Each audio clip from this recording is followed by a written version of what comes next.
안녕하십니까. 벽운사주지 지산입니다. 오늘은 벌써 수개월 동안 지속되는 전 세계적인 유행병 코로나19에 대한 대처의 현명한 판단을 돕는 이야기를 할까 합니다. 아차 몰랐네 그것의 17번째 이야기인 것입니다. 바로 지혜로운 사람들이라는 이야기입니다. 오늘도 구독을 누르시는 것을 잘 모르시면 자식이나 손자에게 물어보시오. 좋은 본문 안전하게 집에서 보도록 하시고, 참으로 듣기 좋고 맞다고 생각하신다면 좋아요도 꼭 눌러주시기를 바랍니다. 현대는 자기 표현의 시대입니다. 하기에 여러분들이 저희 영상을 보고 궁금한 점이 있고 부족한 점이 있다면 과감하게 댓글로 남겨주셔도 고맙겠습니다. 벽운사는 도심포교 도량이기에 금년 2월 8일 이후 큰 법회를 한 번도 하지 못했습니다. 철저한 방역과 거리두기를 아주 잘 준수하고 있습니다. 제가 모범 사례가 되라고 마스크를 쓰고 합동천도제를 하는 것을 영상으로 올렸는데 왠지는 몰라도 노란 딱지가 딱 붙었습니다. 그때야 지금 판단한다면 지금 노란 딱지가 안 붙어야지 맞는 것일 겁니다. 저는 지금도 잘했다고 생각합니다. 특히 방역의 경각심과 상황을 보여주는 것이 우리가 할 일 중에 가장 으뜸이라고 생각하기 때문입니다. 요즘은 여기저기에서 코로나 이후 어떻게 대처해야 하는가에 대한 조언이 많이 올라오고 있는데, 저는 승려이기 때문인지 몰라도 누가 잘못해서 누가 코로나 대처에 미숙해서가 아니라 당연히 왔다가 갈 것이 와 있다고 생각하는 바입니다. 이 속에서 잘 살려면은 지금까지의 생활 방식에 대한 패러다임을 바꿔야 한다는 말보다는 현실을 직시해야 합니다. 불교에서는 공업이라는 용어가 있습니다. 함께 같이 짓는 업이란 뜻입니다. 망공 스님의 유명한 어록 중에서 최고가 무엇인가 하면 세계일화입니다. 세계는 하나의 꽃이란 이야기입니다. 이 사태가 우리나라에만 국한된 것이 아니라 세계가 함께 당면한 문제인 것입니다. 그렇다면 그 속에서 살고 있는 우리 중생들은 또 공업 중생이라고도 합니다. 즉 사람들이 개개인의 의지가 작용하여 탐진치가 작용하면서 좀 더 편하고 나의 오감을 만족스럽게 하고 움직이지 않아도 저절로 즐거움에 몰두하는 것에 추구하다가 보니까 자꾸만 새로운 업을 지게 되는 것입니다. 그것이 뭐냐? 그것이 바로 공업입니다. 좀 더 쉽게 살 수 있는 4차 산업, 5차 산업에 초점을 맞추다 보니 우리는 우리 자신도 모르게 많은 업을 짓게 된 것입니다. 그것도 함께 짓는 공업의 대가를 지금 우리가 치르고 있는 것입니다. 그렇게 잘 발달시켜온 과학적인 수혜를 즐거워할 때 이러한 질병 하나 못 다스리는 절름발이의 현상에 코앞에서 우리가 누리고 있는 것입니다. 세계는 하나의 꽃입니다. 당연히 경제는 어렵고 누구 하나 즐거운 사람도 없을 것입니다. 이 세계는 각자의 별업의 별업이랍니다. 각기 지은 업이 뭉쳐지면서 공업으로 변하니 바로 이것이 만고 불변의 우주 원리 앞에 있는 것입니다. 불교는 인연법과 인과법을 중시합니다. 지금의 현상도 묵묵히 바라보면서 최선을 다하는 생활을 한다면 이 또한 지나갈 것입니다. 불자 여러분, 아날로그 시대에서 디지털 시대로 바뀌었다고 해서 결국은 아무리 바뀌었다 하더라도 사람의 머리에서 만들어진 그 무엇이 입력 없이는 불가능한 것입니다. 컴퓨터도 우리가 입력하지 않으면 움직이지 못하는 것입니다. 우리는 지금 코로나 사태를 앞에 두고 거리는 멀어져도 마음은 가까이라는 캠페인이 매일 듣습니다. 하지만 그전엔 시체말로 이런 얘기가 유행했었습니다. 몸이 멀어지면 마음도 멀어진다.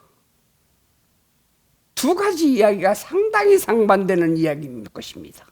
어느 날 갑자기 과학적인 쾌거로 특수 안경을 하나씩 품고 다니면서 안경 끼면 코로나균이 보이는 기술도 선보일 수도 있는 것입니다. 그렇다면 우리 걱정할 거 없겠죠? 안경만 끼고 다니면 멀리서 코로나 환자를 다 알아볼 수 있게 되니까요. 그렇다고 이 전염병으로 수억 년 동안 내려온 삶의 패러다임이 바뀔 수 있을까요? 주장한다고 바뀌어질까요?